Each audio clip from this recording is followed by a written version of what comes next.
everyone and welcome back to our channel. So ngayong oras na ito, pag-aaralan natin o bibigyang diin natin ang kahulugan ng means and extremes sa ratio and proportion.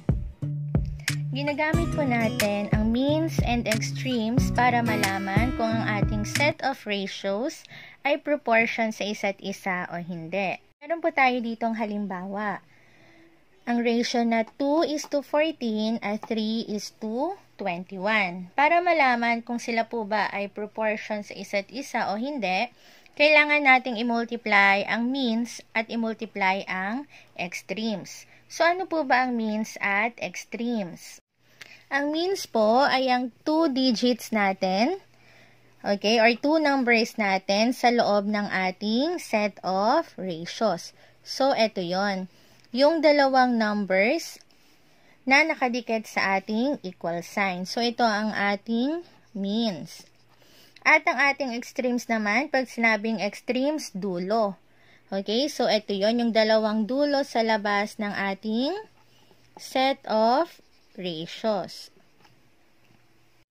So, para malaman kung ang ating set of ratios ay proportion sa isa't isa, we will just multiply the means and then multiply the extremes.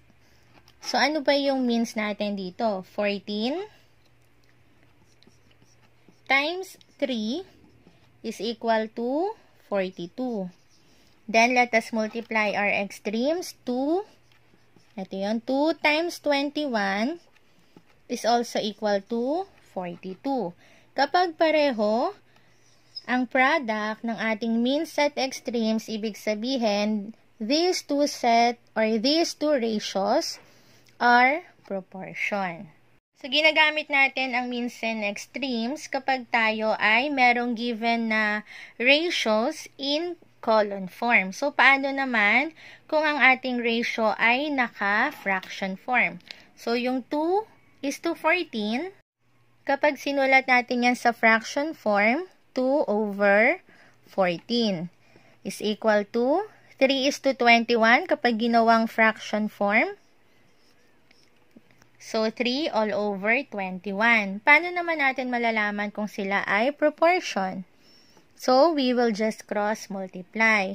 So, 2 times 21, that is 42. 14 times 3, that is also equal to 42. So, pareho lang tayo ng outcome dito.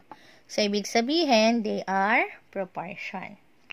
So, ganyan lang po kadali ang pagkuha ng means and extremes ng ating ratios para makuha natin or malaman kung ang given ratios ba ay proportion sa isa't isa o hindi.